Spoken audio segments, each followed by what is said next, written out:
Aici fiind în platforma parlamentară, noi ca partide de opoziție, cred că este binevenit să avem o platformă pentru nu doar a executa o părere a cuiva, dar de a ne expune diferite opinii. Și astăzi în Moldova avem un grup de lucru în frunte cu o personalitate patriot al Franței și nu numai a Franței, a Uniunii Europene și a întregii lumi, cunoscând și fiind cunoscut ca specialist în diferite domenii, inclusiv expert politic și fiind și prietenul nostru, sper pe viitor, domnul Lalan. El cred că va expune un mesaj de prietenie, un mesaj pentru a-și împărtăși experiența dumnealui atât în Franța cât în Europa și în alte părți a lumii și mă bucur că dumnealui este în Moldova și a acceptat invitația și propunerea noastră de a veni aici pentru a face un schimb de experiență.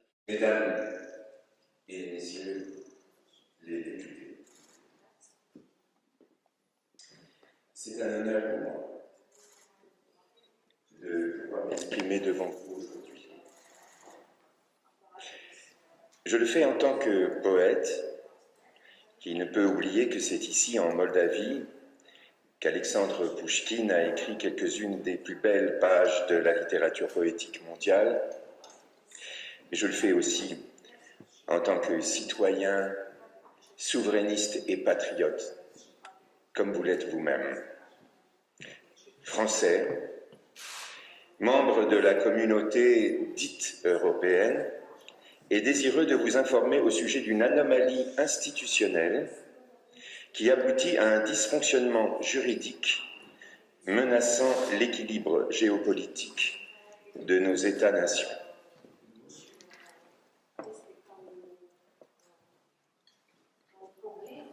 Honorable membre du Parlement, dois-je recommencer pour les problèmes de micro? Bien.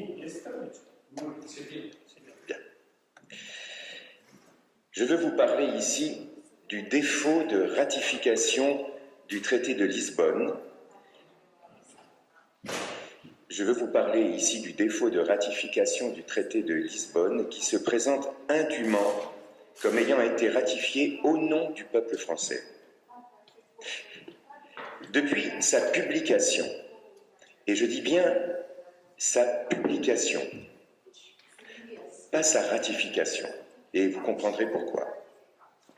Depuis sa publication, nous avons été nombreux en France à signaler qu'il procédait sur le fond d'un abus de droit présidentiel, puisque le peuple français en avait refusé le principe dès 2005 par voie de référendum. Mais il apparaît à présent qu'aux objections de fond s'ajoutent des objections formelles, des objections de forme, puisque le vote du Congrès, qui fut à l'origine de l'adhésion des deux chambres au principe d'une ratification du traité, n'a pas obéi aux règles fixées en France par le droit constitutionnel. Qu'en résulte-t-il?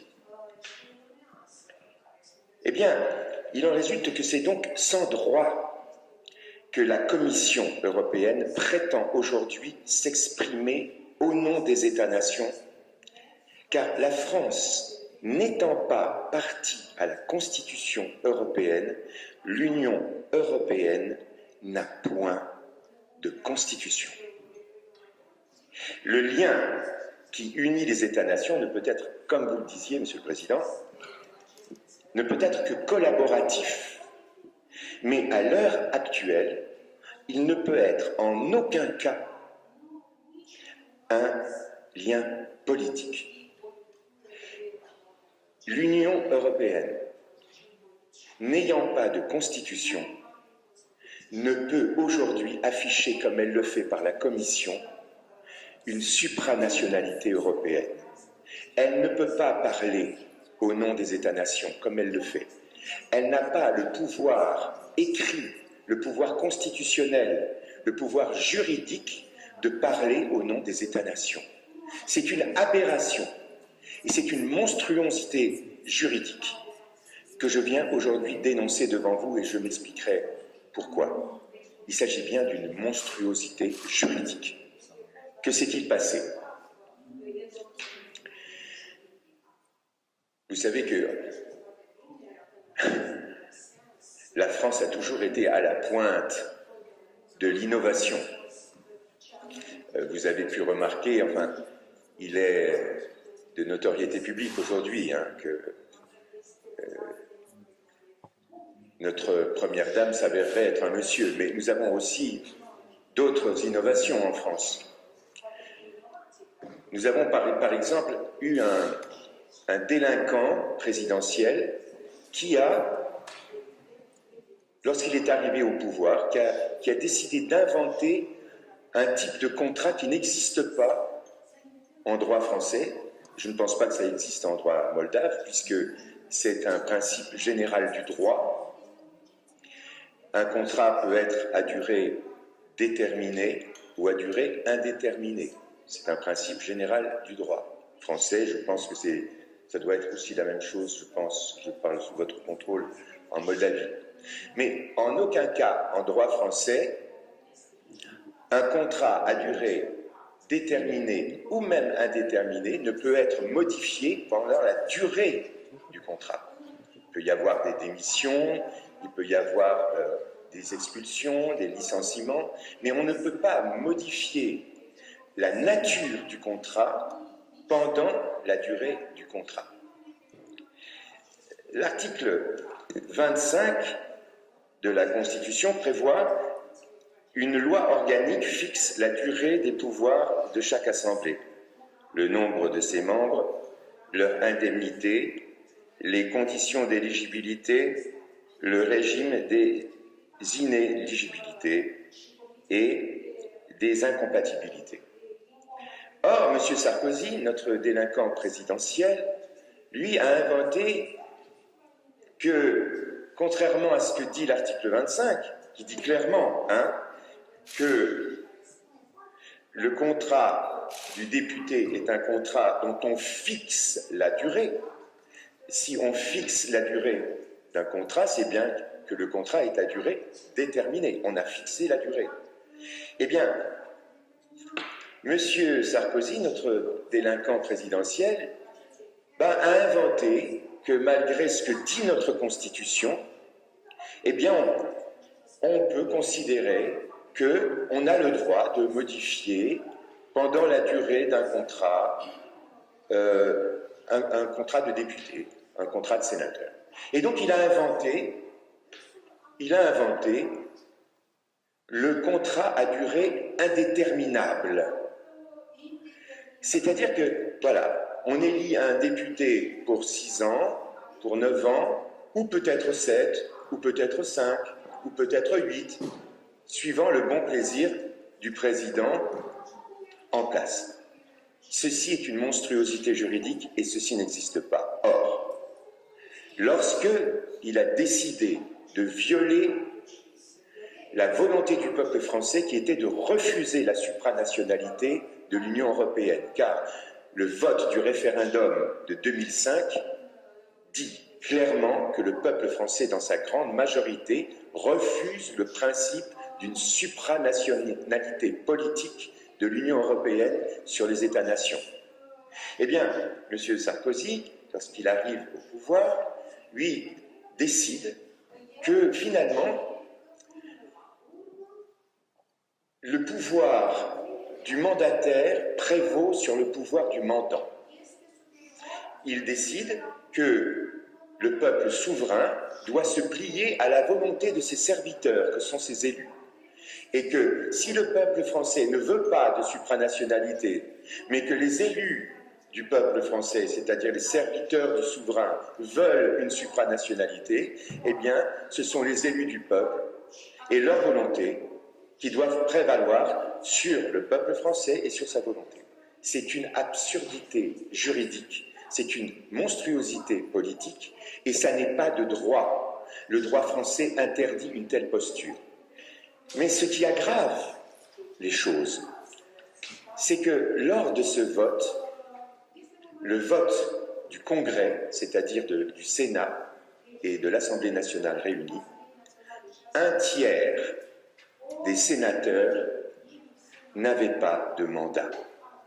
Je sais, ça doit vous choquer ce que je suis en train de dire, ça doit vous paraître incroyable, mais c'est la réalité. Car vous savez qu'en France, les sénateurs sont élus par des grands électeurs qui sont les maires et qui sont les conseillers municipaux. Eh bien, il y avait du retard sur ces élections. Le législateur estimait donc que pour que ces élections soient valables, il fallait que les maires, les grands électeurs aient un mandat qui les y autorisât. Donc, on a retardé les élections municipales. Et donc, les élections sénatoriales ont été également retardées. Et donc, les sénateurs ont continué à siéger, mais ils n'avaient plus de mandat pour le faire, puisque leur mandat s'arrêtait en 2007. Or, ils ont voté la modification constitutionnelle et ils ont voté la dite ratification du traité de Lisbonne. Ils l'ont voté lors de la 10e année. Ils étaient élus pour 9 ans. Ils ont voté lors de la 10e année. Donc, ils ont voté sans droit de voter, sans mandat pour le faire. Et en plus, ils ont voté contre la volonté du peuple français. Je tiens à vous informer de cela. Et je vais laisser à notre ami Vassilé, Tarlef, je vais lui laisser tous les documents qui attestent de ce que je dis.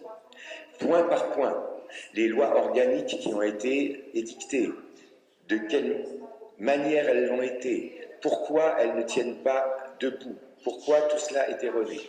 Eh bien, tout cela est erroné parce que on n'a pas le droit de voter une modification constitutionnelle quand on n'a pas de mandat pour le faire. On n'a pas le droit de le faire, et on n'a pas le droit de le faire en plus contre la volonté du peuple qui vous a élu. Et je pense que ici, devant le parti patriotique, ce que je dis est tout à fait de l'ordre de l'évidence. Ce n'est pas une théorie, c'est juste une réalité. S'ajoute à cela quelque chose d'encore très grave.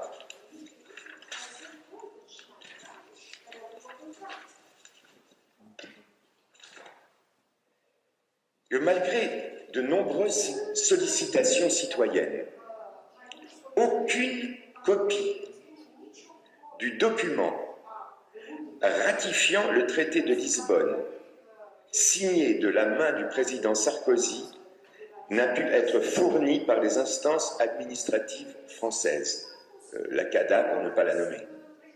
C'est-à-dire qu'à ce jour, nous avons bien une publication du traité de Lisbonne signée de la main du président Sarkozy, mais nous n'avons pas le document de ratification du traité signé de la main du président Sarkozy.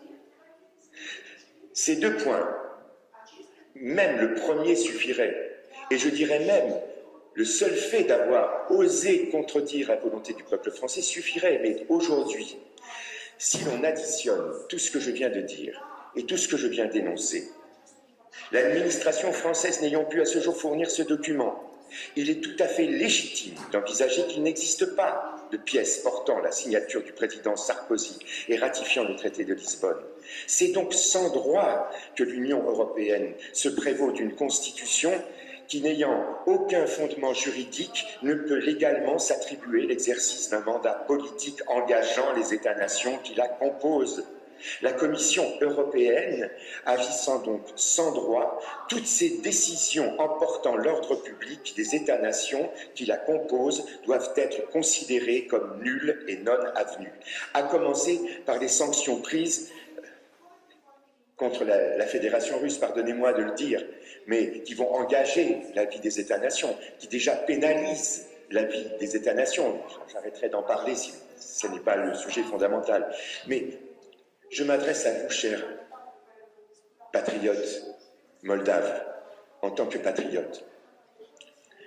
Je pense que le rôle de la France a toujours été d'éveiller les consciences, en tout cas historiquement, et je pense que le patriotisme moldave n'a de leçon de recevoir de personne, surtout pas de la France. Et si je m'adresse à vous, ça n'est pas innocent. je pense qu'il va falloir que ce que je viens de dire, je pense qu'il va falloir que cette monstruosité juridique qui nous est imposée et qui s'appelle l'Union européenne soit remise à sa place par le patriotisme et le souverainisme européen. Paradoxalement, je pense que ce qu'on nous a vendu aujourd'hui est un échec. L'Union européenne n'a pas réussi à créer la fraternité entre nos nations. Au contraire, elle les a divisées parce qu'elle a divisé nos peuples. Et je pense que paradoxalement aujourd'hui, c'est en créant une internationale patriotique, souverainiste, une fraternité souverainiste à travers les pays de l'Union européenne que nous allons créer cette fraternité que l'Union européenne devait créer, qu'elle n'a pas réussi à créer. Je ne viens pas ici simplement en tant que patriote, mais je viens ici en tant que chrétien. Je connais l'histoire de la Moldavie. Depuis Stéphane le Grand, la Moldavie est une terre chrétienne, s'affiche en tant que telle, et cela nous honore, cela honore le peuple chrétien, de voir qu'aujourd'hui, il y a encore un pays dans lequel on considère que la religion nationale fait partie de l'identité nationale. Je considère qu'elle devrait l'être aussi en France. Mais je pense que, en m'adressant au peuple moldave, je m'adresse à un peuple qui, de tout temps, a mis en avant le patriotisme, a mis en avant le christianisme comme un moyen de défendre les valeurs fondamentales qui nous unissent ici, et dont vous parliez, monsieur, aussi également. Donc, je viens dire ici solennellement que c'est sans droit aujourd'hui que la Commission européenne, qui d'ailleurs vient se mêler des élections dans les États-nations, comme elle l'a fait en Roumanie, comme elle l'a fait en Moldavie, c'est sans droit qu'elle le fait, car elle n'a aucun document qui l'y autorise. Et j'espère que les relations que Vassili nourrit, privilégiées avec, par exemple, M. Orban, peuvent lui permettre de passer par une représentation européenne pour signaler à la Commission qu'elle doit des explications sur l'utilisation abusive d'une constitution qui, n'étant pas signée par la France, n'a aucune raison d'être. Car il faut le savoir, à l'heure actuelle, la France n'est pas signataire de la Constitution européenne, et l'Irlande d'ailleurs est signataire d'une constitution modifiée. Or, je suis désolé, une constitution c'est la même pour tout le monde ou elle n'existe pas. Ils ont inventé la constitution à géométrie variable. Il faut arrêter de se moquer des gens. Nous défendons des concepts qui sont des concepts fondamentaux, qui sont ceux de la démocratie. Si nous servons le peuple, ce n'est pas au peuple de nous obéir, c'est nous d'obéir au peuple. Et si nous sommes en démocratie, un contrat est un contrat. On ne peut pas dire et faire n'importe quoi.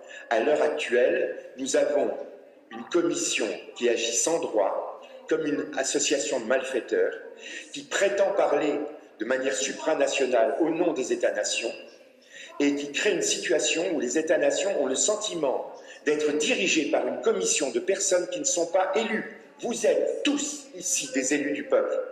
Comment accepter que des élus du peuple dans les États-nations soient dirigés par des gens qui ne sont pas élus, qui n'ont pas de mandat pour le faire, qui prétendent à quelques-uns décider pour 1 milliard de personnes et qui n'ont même pas de documents juridiques qui leur donnent ce pouvoir. C'est pour ça que très solennellement, je vous demande, en tant que patriote, en tant que souverainiste français et en tant que chrétien, de faire valoir par vos moyens politiques, au sein de votre Parlement déjà, et peut-être par les contacts que mon ami Vassili nourrit avec M. Orban, quitte une personne qui aujourd'hui, à mon avis, dans l'Europe, remet l'Église au milieu du village. Si vous me permettez de parler d'Église en parlant de M. Orban. Je pense qu'il est très important aujourd'hui que la révolte, car il s'agit bien d'une révolte, et d'un appel à la révolte, une révolte politique, une révolte citoyenne, une révolte de droit, une révolte juridique, une révolte humaniste, une révolte qui est une révolte saine, et non pas une révolte de destruction, mais une révolte de construction, c'est-à-dire redire le droit, redire la vérité, reparler aux gens avec le cœur et avec l'esprit, et non avec des faux papiers, puisqu'à l'heure actuelle, la Constitution européenne est un faux en écriture publique. Eh bien, pour moi, il est fondamental. Et je suis très ému de parler devant vous, car je sais à qui je m'adresse. Je sais que tout au long de votre histoire, vous avez été ce peuple à qui je demande aujourd'hui de sonner la révolte. J'aurais bien sûr aimé que ce fût le peuple français qui la sonna. Et le peuple français, il faut que vous le sachiez à l'heure actuelle, à cause de cette association de malfaiteurs qui veut aujourd'hui imposer la loi de la Commission aux parlements nationaux et qui est en train de passer des accords qui sont inacceptables pour les paysans des États-nations européennes, le peuple français est en train de se battre pour sauver ses vaches et ses veaux que le gouvernement, pour obéir à la Commission européenne, vient massacrer dans nos campagnes. Je pense que je viens de France, je représente le peuple français devant votre Parlement. C'est encore une des anomalies que nous vivons à cause de l'Union européenne, c'est qu'aujourd'hui, en France, lorsqu'on s'oppose à l'Union européenne, on n'a plus le droit de parler, on n'a plus le droit de s'exprimer. Ici, en Moldavie, quand on n'est pas d'accord avec ce qui se dit à Bruxelles, on peut encore le dire, on peut encore l'affirmer, on peut encore le mettre en cause. Eh bien, je suis français, je suis un patriote français, un souverainiste français. Aujourd'hui, je m'adresse à vous en tant que frère en démocratie, en tant que frère en patriotisme, en tant que frère en souverainisme. Je vous demande, mes amis, je vous demande, honorables membres du Parlement et de l'opposition, je vous demande de prendre ce flambeau et de le porter, d'être les premiers à le porter pour sauver tous les États-nations de l'Union européenne, de la dite Union européenne, mais qui désunit les peuples en Europe. Je vous demande de le faire pour faire valoir ce que de droit, de rétablir par votre entremise au sein des institutions européennes la véritable écriture de leur rôle, qui ne peut être, à l'heure où je parle, qu'un rôle collaboratif, comme vous le disiez, qui doit le demeurer, qui doit le rester, et qui en aucun cas ne doit permettre à des personnes non élues formant une commission qui n'a pas été élue et qui n'a pas de contrat pour le faire, de parler au nom des États-nations et d'invoquer une supranationalité qui n'existe ni juridiquement ni politiquement. Voilà le sens de ma présence ici. Je laisserai tous les documents sur lesquels vous pourrez vérifier que tout ce que je vous dis est purement réel et ça n'est pas de la fiction. Et bien évidemment, je suis à votre disposition et je le demeurerai pour toute action nécessaire en corrélation et en solidarité avec vous, pour faire venir aussi en Moldavie d'autres souverainistes qui seront heureux de pouvoir échanger avec vous sur le patriotisme. Et tout de suite, puisque vous me faites l'honneur de m'accueillir parmi vous, pour répondre. Consider eu că Parlamentul, fiind un spațiu pentru a ne exprima opiniile, pentru a fi o platformă de dialog, de discuții, de a auzi și alte opinii la unele sau la alte întrebări sau probleme, astăzi prezența domnului Francis aici în Parlament corespunde regulile de joc, să zicem, a Parlamentului, inclusiv consider că Moldova trebuie să-și dezvolte relațiile atât cu partenerii străini, dar de a cunoaște, vorbesc inclusiv de Uniunea Europeană și nu numai, de a cunoaște opiniile oamenilor din interior pentru a-și face concluzii corecte și a construi un stat de drept cu o perspectivă foarte bună.